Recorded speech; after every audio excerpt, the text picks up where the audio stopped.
Deep within the heart of Africa, where ancient traditions meet majestic landscapes, lies a hidden gem, the palace of His Royal Highness Eze Charles Chionye Nguli, the Egu II of Umuegu Obiohuru Afugiri Autonomous Community, Umuahia North Local Government Area, Abia State.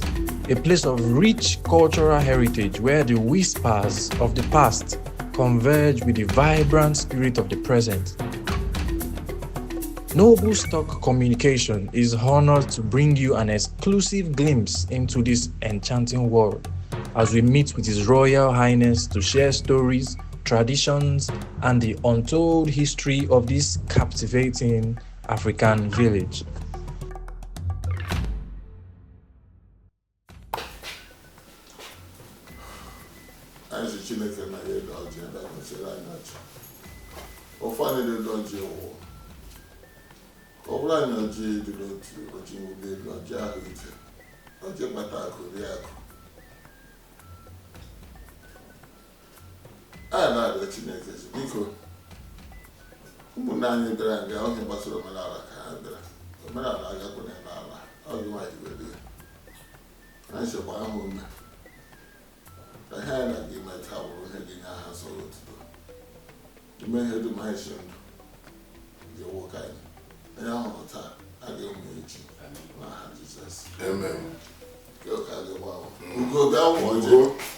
His Royal Highness prays with the kola nut and then issues it to a bearer who breaks and distributes it.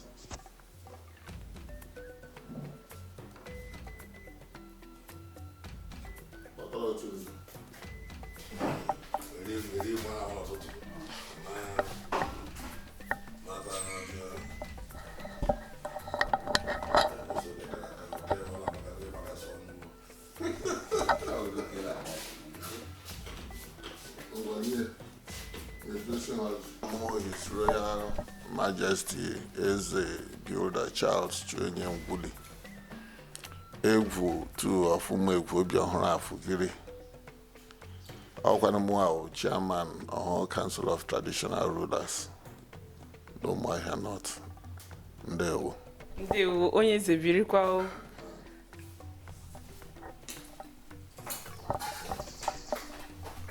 Biko, ka anyị matasi onye bụ.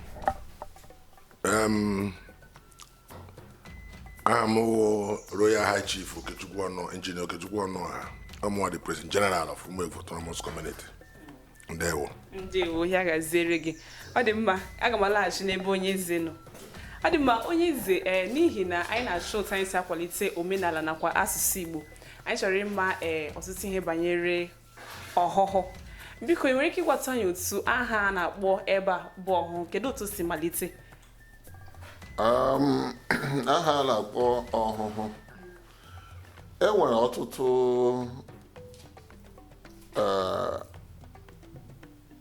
edemede na ihe gbasara otu aha ji fụta.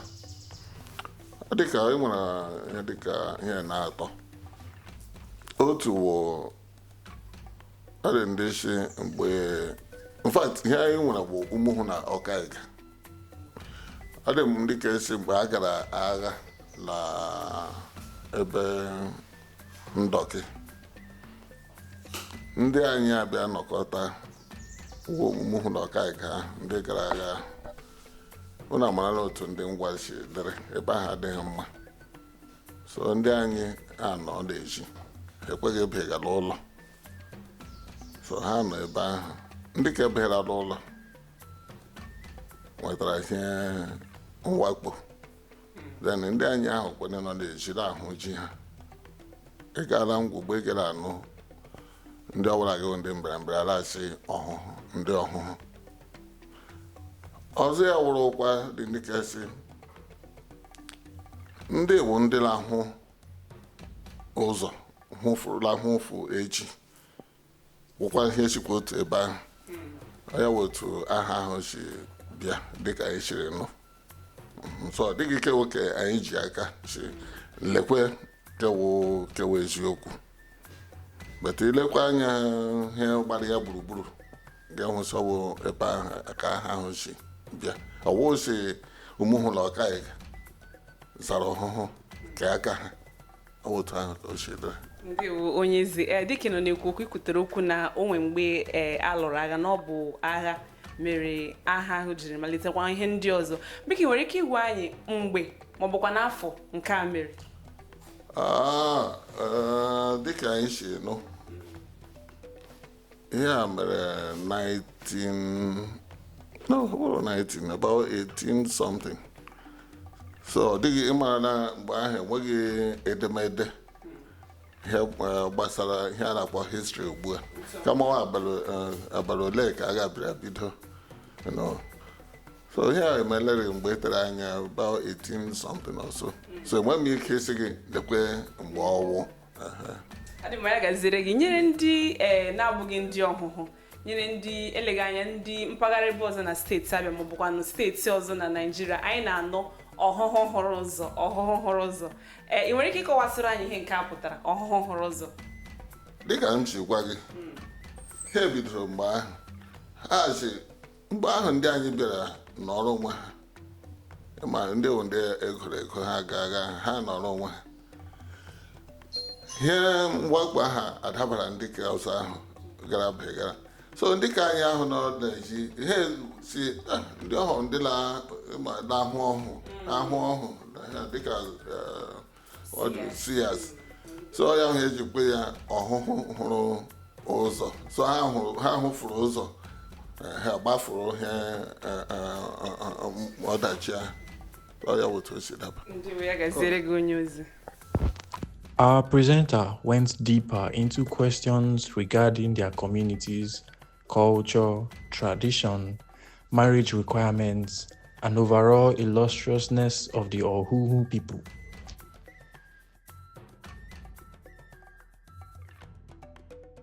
Onye isi anyị chọrọ ịma n'ọhụhụ ime obodo ole mejupụtara ọhụhụ anyị na-ekwu okwu ya. Ị nwere ike ịgwata anyị ime obodo ndị ahụ? Egirigo m kedu autonomous communities ole dịla ọhụhụ n'ihi na ọ dị mgbe ọhụhụ bụ 62 obodo 62. Ndị nwere nke a bịa kewe autonomous communities kewekwara villages. But ugbu anyị nwere 27 autonomous communities and the 27 autonomous communities are ekejuechida villages. So when we can see ugbu a so otu ole dị otu ọ dị. Ndewo ya gaziri gị onye ezi.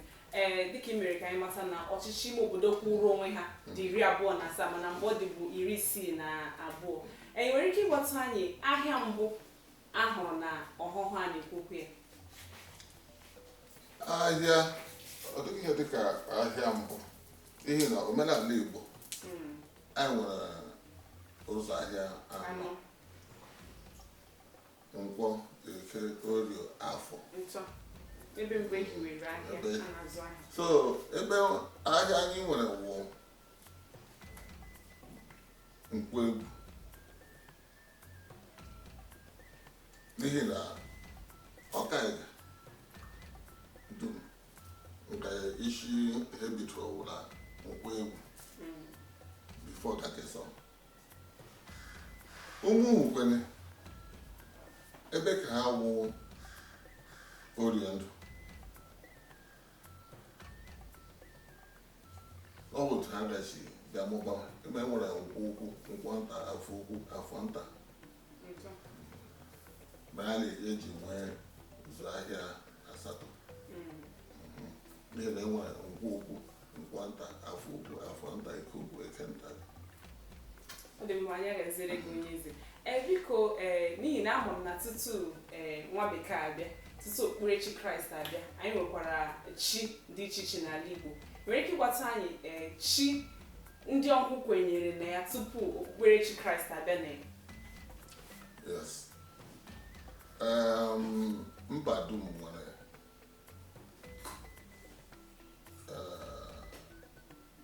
chi ha na-efe ụwa ha na-akpọku. Ha dị ọtụtụ ga-abịakwele gị ga-ahụ si mba ọbụla gị nwere ha na-akpọ ha na ebe wepụtara na-akpọ ala ama then enwekwara ihe na ndị ọzọ chi ndị ọzọ dịka ego ebe ihe na-ele anọ aja ebe ụba ha ebe ka anyị ebe na n'ugbosu nga ụmụosu asụla anyị ebe enwere ngele ugwu gafụla ihe na anyị na ụmụagụ mglori obi ọhụrụ ebe enwere njọkụ ịghọta so ihe m ga-ekara gị wụ ihe gbasara anyị nwa ebe enyere m ya aha ndị eze autonomous communities ọzọ ọ ga-ega ebe ka ahụ agaghị m ebe anọ nga ugbu a ma akọwara gị ihe gbasara aja na eke ọba ma ọ kwere maba akọwara gị ihe gbasara gịnị ụmụagụ so mgbe na-adịghị anya ụlọ gị gafechekwa ha n'otu n'otu ha gara ya unu but otu ihe dị kọmọn wụ na anyị nwawo ndị ọhụrụ anyị werela ihe a na-akpọ ala anyị ekwekwala ihe a na-akpọ ọfọ n'obu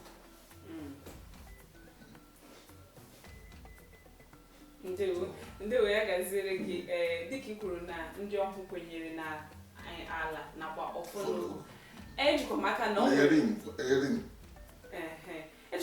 nwekwere dịka ọ dị ugbu a ọtụtụ ndị abagidela n'okpukperechi Kraịst ị nwere ike ịgbatụ anyị oge ndị ọhụụ malitere ịbagide nnọọ ya bụ okpukperechi Kraịst ka ọ dị ugbu a mgbe nakwa otu esiri mee ya? Yes, between 1910 and 1913 ndị si mbụ batara ebe ọwụwa ndị a na-akpọ the Niger Delta Pastorate taa wụ Anglican and ebe isi mbụ ha batara wụ echi ha ọhịa bata isi ngwe area ebe a na-akpọ yuyu ugbu a wụ ụmụ okoro ụmụ mgbọkọ na ụmụ ọka ha echizie ka ahụ bịa nkwụ egwu then ndị Methodist bịara about 1914 wụ this Dodd, Reverend Dodd ebe ochibere ụzọ akọli so ha nwachi ebe ka ahụ bata ebe eburu na in those days anyị nwa ahụrụ ebe ahụ ọrụ ya ụlọ ugbu a na ama anyị ebe ahụ enwere ebe ha nọ kpee okpukpere isi mbụ ha Methodist Church ebe ahụ before ha bịaga ebe ha nọ ugbu a. Ọ dị mma, ya gaziere gị onye ezi.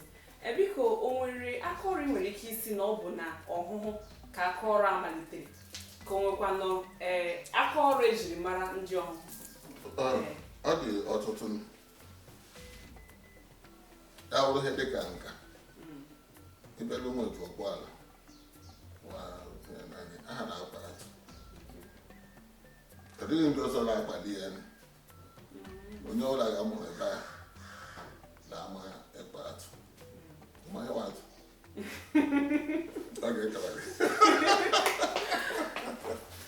atụ ihe masquerade a na-eji eme ma mgbe mbụ a na-eji ụdọ ụdọ so ndị anyị na-eme ihe na ụdọ na nke gala ụmụaka m kwu egwu ha na-akpụ ite ụbanye ite mmiri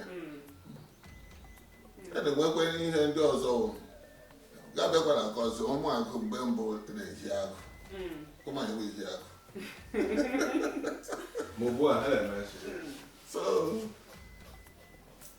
nke karịrị nke anyị wụ ndị ọrụ aka ọrụ ubi akụkụ ihe ubi ụdị ọbụla ya na onye ọbụla mụrụ n'ọhụhụ ihe mmeri kwesịrị na-achụ ya ọsọ n'ụlọ ya. enwe anyị na-ahụ anya wụ ndị agụụ ndewo ọ dị mma onye izi achọrọ m ịma n'ihi na onye ajụjụ anaghị efu ụzọ kedu mgbe nwere ike isi na ọ bụ mgbe mbụ ọkụ latrik batara n'ọhụhụ a na-ekwu okwu ya ọkụ latrik batara ọhụhụ about 1962 mgbe Dr. M.I. Ọkpara bụ president. Otu o si webata ọkụ ahụ ọwụ ugbu a na onye nọ na-enwe mebi efuta ga-egwuziri ewu gọvanọ ewu premier ka emenwe otu ogologo ga-atụ aka ekpechi otu bụwara ụzọ ebe ma ọke ọ bụ o created the farm settlements, and these farm settlements now ekwesịrị inwe ọkụ otu echi webatara anyị ọkụ mgbe okporo ụzọ.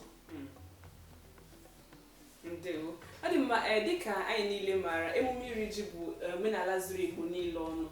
Achọrọ m ịma kedu mgbe e mere emume iri ji na ọhụhụ nke mbụ si ya, kedu mgbe e mere ya na ọhụhụ?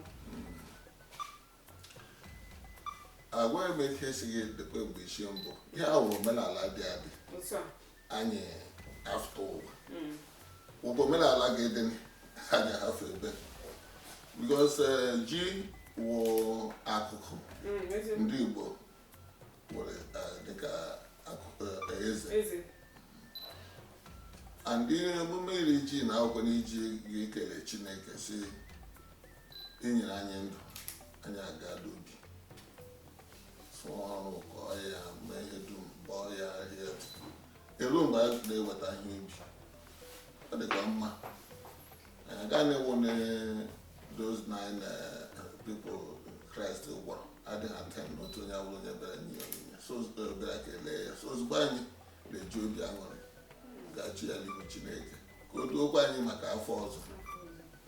Ndewo ọ dị mma dịka ị kọwara na emume iri ji bụ nnọọ emume zuru Igbo niile ọnụ na ọ bụ nnọọ ikele Chineke ya bụ chi ji maka emume owuwe ihe ubi gara nnọọ nke ọma nke ga-emekwa na ọ ga-echekwa anyị na afọ ọzọ ka anyị nwekwa nnọọ iwe ihe ubi ga-abụ atụrụ tawa. Dịka chọrọ m ịma ewezụgakwa emume iri ji onwe emume ọzọ gbapụtara ihe n'ala ọhụhụ? Yes, anyị na-eri egwu mgbe adịghị anya ugbo ege hụ from January 1st ege hụ mmemme iri egwu ebido mmemme ka afọ ebido ụmụ nsọ ga ebido anyị nwara gị iri ka anyị on the 3rd January so anyị ga-echekwa unu bịa ka anyị ga-esi ọ dịkwa ihe ọzọ kama ka aha alawala ugbu a ịhụnanị echere bekee abịa dị ihe anyị na-akpọ Sọnde ahịa. Sọnde ahịa na-awụ otu anyị na-azụ afụgiri Sọnde mabara n'ahịa afụgiri ọ na-awụ mmemme ụmụnne unu ndị nọ na mba a na-eji ezigbo mmiri ụmụnnụnụ ndị nọ na mba ọhịa na-ejikwe amata ndị wụ ikwuru ibu nọ na mba otu adụfụgosi ndị mmadụ na mba ha na-abịa mmemme ahụ kama ịhụna na-echere bekee ugbu a ọmahịa na-adị ọ na-efukwa efu otu mbụ ọ dịkwa ndị lematokwu ya ugbu a. Enyere onye na-abụghị onye ọhụụ eleghị anya nwere ike ị na-ele ihe onyonyo nwere ike na-ajụ gịnịkwanụ bụ iri egwu nwere ike ịkọwasịrị onye dị ụta gịnị ka ọ pụtara iri egwu gịnị ka a na-eme na ya bụ emume? Afọ bụ akwụkwọ ya otu inyekwe Chineke ekele ya o duru anyị afọ anyị anọ ndụ afọ abụọ n'ihi na ọtụtụ ndị ala so anyị anọkwa nga ahụ lagharị ya si ya biko ya eduokwa anyị afọ ọzọ otu ede anaghịlachi ndụ ụka anyị onye ahụ taa ka akwụkwọ ya echi ọrịa bụ iri egwu ahụ. Ndewo ọ dị mma nke a ga-eburu mbịa na otu omenala ọzọkwa zuru Igbo ọnụ bụ ịlụ nwaanyị. Eleghị anya nwa okorobịa ahụ nwa agbọghọbịa ọhụrụ si na ya hụrụ okooko na ọ ga-adịkwa ya mma ịkọrọ ya bụ okooko lawa n'ụlọ ya gịnị ka nwa okorobịa na-ahaghị ime tutu ya o duru nwa agbọghọ nke a lawa? Kedu ihe ndị o kwesịrị ime? Ọ ga-eji adịghị a na-akpọ ebe ekpụtụ aka n'ụzọ. Ọ ga-ebene ebe akara ndị ya na ndị a ga-eji akara na ndị nwe nne na nna ụmụ nwa lekwe ihe ahụ n'ụlọ ha chọrọ ka ha na ya akwụkwọ. Mgbe ahụ ha bịara ga-esi ha oke anya nọ na akpọpụta nwata nwaanyị ahụ efobia jụọ ya si ịma ndị na-ekwe dekwe ihe efobia echi anyị gara n'ihu ya si adabi ego omenala ghọtara dịka ndị mmadụ na-ekwu ana m ahụ agụ na soshal midia so gara ndị Igbo ya na-eji abịa bụ nwaanyị a na-akwụ ụdị ihe ya na-agwụ m ihe ebe ka anyị ebe n'ala ọhụụ anyị nwere omenala. Ọ dịghị ihe dịka ihe adụm ha na-agụ ịlụ nwaanyị ebe ka anyị dị ferefere ịbịa anyị nwere ihe na-atọ steji atọ ekwele m ịhụ akụ na mkpọrọ then ime ihe ndị ahụ ihe m na-akara agaghị itekiri mgbe o tekiri otu ihe dum dị ọnụ ugbu a o tekiri mọch ya wụrụ 250,000 or 300 at most ma ị mere ụmụ nwoke ma ị mere ụmụ nwaanyị. So ọ haziri gị ọ dịra gị nke ha na-asị ịgba nkwụ ugbu anya amaghị ịgba nkwụ ihe echila mba bịa ha na-eme mkpọrọ nwaanyị ha dị mkpọrọ nwaanyị echie nri erie ga kpọrọ nwunye lawa ihe m na-akara gị nọ under 300,000 nke ha na-agba nkwụ ugbu a ọ ga-adị onye ahụ ga-spend 1 million spend 2 million gbasara anyị. Ọ dị mma, ya gaziere gị onye ezi ndewo. Ụmụ otu ajụjụ ọzọ m chọrọ ịjụ. Ama m na ọhụhụ bụ nnukwu mba, ọ bụkwa nnọọ nnukwu obodo. Amaka m na ọ zụpụtala ọtụtụ ụmụ nwoke bụ ụmụ nwaanyị ndị gbapụtara ihe. O nwere otu onye nwere ike ịkpọ ha sị na onye akacha agbapụta ihe na ọhụhụ? Nwanne m ajụjụ ke na agbara he na ọhụhụ azụtara ndị mmadụ dịkwa onye ga-esi onye ka ịgbapụta ihe karịa. Na Dr. M.I. Ọkpara ndị dum ọ zụtara ọtụtụ n'ime ha akali ọ dị ebe ka anyị ebe ọ dị otu obodo nọ na Ghana a na-akpọ ya Ụmụkam. So ọ dịghị mma ga-ezụta nwe ya ya chịkị ọka nwe ha na-eto eto ka ala ada. So ndị Dr. M.I. Ọkpara mefụtara akali ya ndị ka ha zụtara ka kwara ndị ha. So dị otu m ga-esi esi ugbu a si onye ke gbapụtara ihe karịa onye ke House of Rep member ọ bụ onye ọhụrụ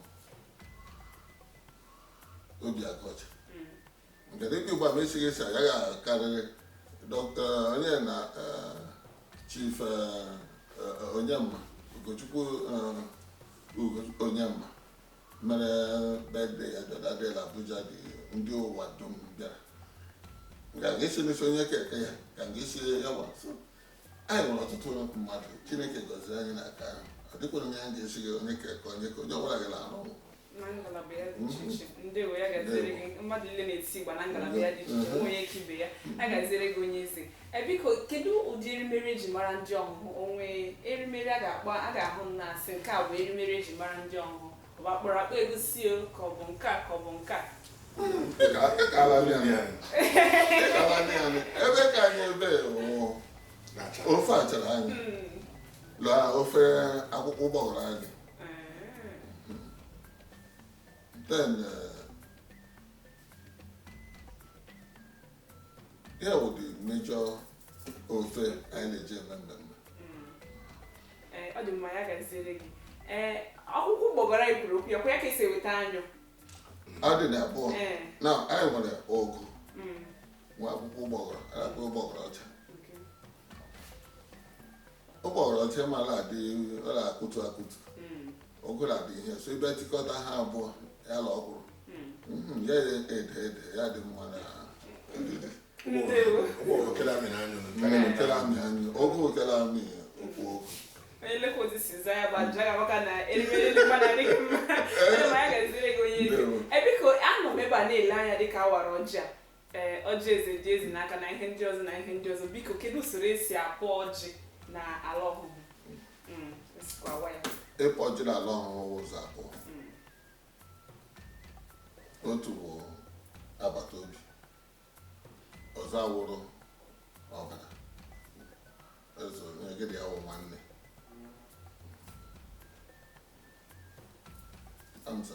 ndewo ya gaziere gị biko na mbụ ama m na onwe ihe dịka ịtụ mgbere ohu onwe mgbe o mere na ala ọhụrụ kedu otu esiri nnọọ mee ya mgbe ahụ dịka anyị pụtara ọ dị ndị akpara a na-akpọ ya mkpa mmadụ ebe a na-ekwenye ha wụla izu akọ oge ụfọdụ n'ime ha ndị chọrọ ịga ire ha fụta tie nkwụ obodo anatuo ha ọ dị ka nọ ebe ka anyị ebe ọ ndị mgbosa chọrọ ịgire ha na ahịa ha fụta nga tie ejituo ha ọ dịkwara ụmụagụ mmiri ndị ụmụ efule aga m ekpọrọ ha maka so after ebubo ha na-achọ ịga ahịa ụzọ abalị ahụ ha after tie mkpu ha na-atụ ha webe aka ha ebi ha laghachi ọbụ ụmụ efule ebe aka ebe ha ga ndị ụmụ efule ma ụmụ ha ndị mmadụ aga nwụchara ụmụ ha ga-anọ taa ma ebe ka anyị ebe iji nwekwara ihe kara gị ke mere ya na ụmụ ala mgbe oge ya ruru ọ dị mma nyere anyị nwa ndị ka na-etolite ndị na-anọghị oge a lụrụ agha Biafra n'afọ 1967 ruo 1970 biko nwere ike ịkọtara anyị obere akụkọ banyere agha Biafra na foto si metụta ala ọhụrụ nwanne m nwaanyị ịma agha ọbụla gị hụrụ akpọrọ agha ọwa egwuregwu so ọ bụkwa na ihe mmadụ bụ ikpe ekpere ka ọ dịrị ya gbadoro agha Biafra etole m anyị makwara na otu osi dọla anyị azụ even the whole Nigeria today ndị Igbo ma otu osi dọla ha azụ anyị hụ na ihe o mere n'anyị metụtara anyị gbadị ukwu ọdụ ụmụnne anyị egbu ichiri ụmụnne anyị rịarịa ha were I know particularly for that 3 years I got in school, and you know what it means in a person's life, losing 3 straight years. So maybe say, what can you do? I would hold that power. See the issue. Only I run like my mother. I don't try all. Bomb, what I say. That bad all. That lawyer. That bit of the issue. Obodo ihe adịghị ekwu okwu nwanne m nwaanyị onye siri ka alụ agha si adịghị ọdịdị ihe kwesịrị ime n'ụwa asị adarụhụ na ọgụ ọ dọrọ anya azụ ebe ọ dị ukwu ndị ụmụnne anyị ndị ga-awụ a na-ekwu ụka sayensị yes anyị nwere ndị mmadụ most of them nwụrụ agha ndị ga-awụkwana otu ochie na-agaghị amị agụụ gburu ha ndị nna dịka gịka o metụtara anyị bọdụ ukwu ọ ya kwanye anyị larịa ruo taa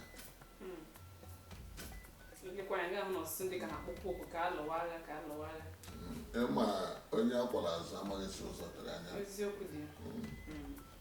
onye ọhụrụ ihe mere oge agha ịwacha ndị dum na-eti ka alụ agha mụbọdụ ha mgbe ahụ eziokwu so onye hụrụ agha nke kara gị ịma onye lụrụ ọgụ ebere ebe a na-abịa ya kọrọ alụ ọgụ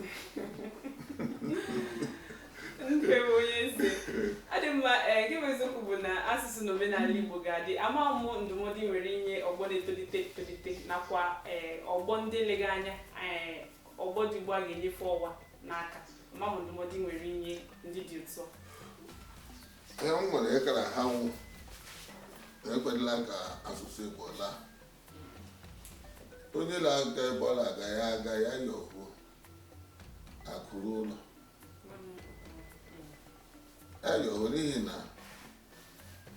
dịka ikwuru oge agha ndị anyị dum ụmụ eze na ọzọ ebe dum ha nọ mgbe o ruru ha gbalata ọ dịghị ha gị nọkwa n'ihi na ọ dị mgbe anyị anya si ọ dịghị gị mana ha yọhuolu ọmụbe m ji obi ọjọọ ya mụọ so ihe anyị na-ekwu ugbu a ịhụna ihe na-eme ebe dum particularly ndị anyị nọ Lagos ndị nọ ọgba gburugburu emebise ngwaahịa ha emebise ụlọ ha etighị iwu gị ime ha kemgbe ọke wụ ma ọ lawa ebeke so anyị na-asị ha ọ dị mma mmadụ ịkpa akụ ha gbakwe na akụ ahụ ewelata ebe bịa mechie ọsọ chụwakwe n'ege eyi ọgụ oge ahụ ihe ji ebe gị jigbasa aka na ekwere asụsụ Igbo laa ndị anyị ịla anụ jakpa ozugbo anyị efu isi ugbu a na esi ndị Igbo si anụ achụrụla nta ọbụla gị hụrụ achụrụla nta agwụla so ha ekwele ka asụsụ Igbo laa onye gatụ ya yọhụ mara si ebe ewebe ka anyị ozugbo anyị efu isi ugbu a na ihe dịka kwa ala Igbo so ndụmọdụ owu ha gatụ ha yọhuo ịmụ ụmụ gị ya bụrụ n'ala bekee chọọ ndị na-asụ Igbo tinye ha ahụrụ ndị China na-eme recruit Igbo teachers a na-eji ụmụ ha Igbo na far away China ya were anyị nwere mụọ nwa gị taa na bekee ha na-asụ bekee na-asụ ha n'Igbo ka anyị kwenye asụsụ ka anyị ya na ịsụ asụsụ bekee egosi gị na onye ahụ ka ama ihe maọbụ ka na onye ahụ wara anya maọbụ ka na onye ahụ ndị bekee wale onwe ha ha deli bekee otu ndị Igbo na-esi ndị a na-edere ndị bekee dịka ndị Igbo siri ede ha nwa ụdị ọwa asụsụ ha ya bụrụ anyị nwakwenye onye mbeta ụfọdụ asị anyị bekee n'oge ya ụlọ ihe anyị n'aka ọ dị mma ndị Owerri na-asị na ụkwụrị anyị na mba arịghị anyị mma ya odo uyo ọ ka bụkozi ihe anyị na-ekwu na onye ọbụla lọtawa akụrụ ụlọ mara onye kpatara ya ndị ya gaziere gị onye ezi maka iwepụta ohere ọma anyị na-agị darịta ntị ejikọ maka na onye ọma niile nakwa ege ntị mụtara otu ihe maọbụ nke ọzọ site na ihe ndị kọrọ anyị ụwa makwara gị mma ndewo biji ndewo. Thank you so much. Ndewo.